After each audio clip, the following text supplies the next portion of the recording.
Good afternoon, guys. This is Dan Kruger from DK Fitness, where we help people achieve their fitness and weight loss goals in a fun and sustainable way through optimized nutrition coaching and customized meal planning. And today I want to talk to you about eating frequency. Do you actually need to eat every 2 to 3 hours in order to see weight loss results? Does your metabolism stop working when you stop eating? Those are the types of things that people have said for a long time. Those are the types of things that people use as backup when they're trying to recommend that you eat every 2 to 3 hours, or that you need to eat 6 meals a day. That sounds like a lot of work to me, and it is a lot of work. I've done it. I enjoy eating, but if you have any kind of busy schedule that you have to deal with, trying to find the time to eat 6 different times a day could be really difficult.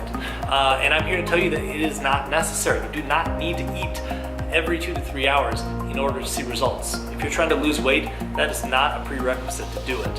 In fact, there's a lot of science now that shows that eating less frequency is actually going to be advantageous. So you're not going to prioritize breakfast necessarily if it doesn't fit into your schedule.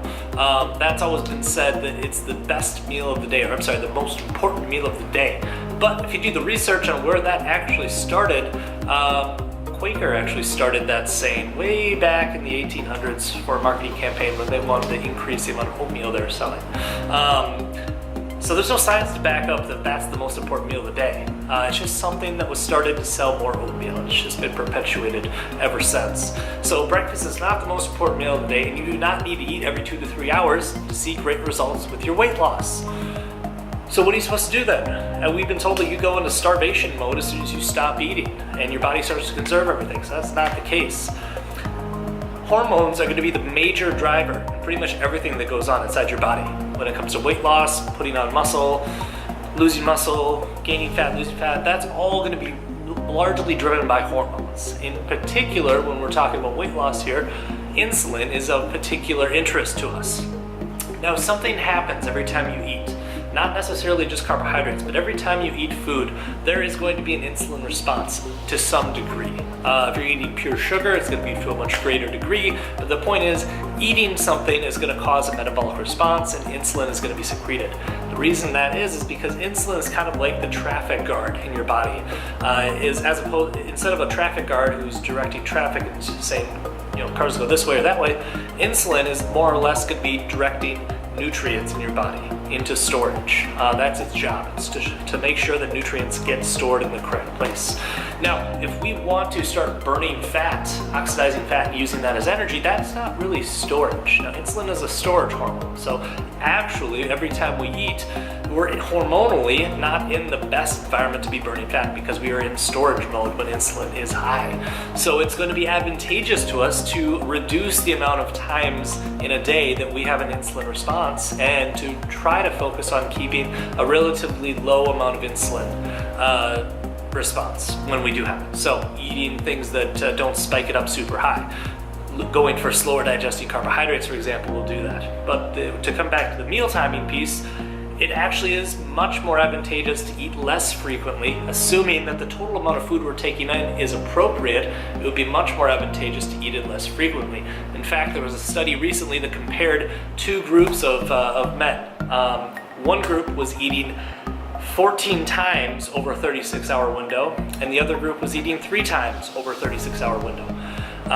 Those were the 2 variables that were different, and there was no decrease in metabolic rate in the group that was eating less frequently, like you would expect after hearing how you need to eat every 2 to 3 hours. Eating 3 hours versus eating 3 times instead of 14 times actually had no decrease in metabolic rate. In fact, there was a slight increase in metabolic rate during the times those individuals were not eating. Very interesting. That is not what we've been told in the past. So those of you that have a busy schedule and only have time to eat 3 times, 2 times, or even 1 time a day, as long as you get enough food in and enough micronutrients in by the end of the day, you're good. You don't need to worry about splitting up into umpteen million different meals throughout the day. The most important concept that we need to embrace here is going to be energy balance. We need to make sure that if you're trying to lose fat, that you're eating a little bit less food than you actually need. And on top of that, we're going to be using quality foods. Ideally, foods that are low on the glycemic index, which means they're, if you're going to eat any kind of carbohydrates, they're going to be digesting slowly. That's going to cause a low insulin response compared to some of their higher GI counterparts. So if we eat less frequently and we eat low glycemic foods that don't spike your blood sugar, and we stay within our caloric budget for the day, then we're cooking with gas. And we're going to lose weight regardless of whether you eat once a day or 5 times a day. And that actually leads into a topic that I've talked about quite a few times before called intermittent fasting. The premise of that is keeping your body in a positive hormonal state for as long as possible when it comes to fat burning. So that's kind of the foundation of that dieting technique as well. We'll talk about that in other videos. I've talked about it in plenty of them before, but the point of this video is that you do not need to eat 6, 8, 10 times a day to see results if you're trying to lose weight. That is not the thing you need to be focusing on. So I hope this helps you guys navigate how to tackle this whole weight loss topic. If you have any questions for me in particular about this topic or anything else, shoot me an email, dkruger@dkrugerfit.com. That's where you can reach me. And if you want to hear more about our coaching programs and want to hop on the bandwagon and dial this thing in once and for all and get a customized routine made just for you, shoot me an email, dkruger@dkrugerfit.com, and we will get you started. I'll see you guys in the next video.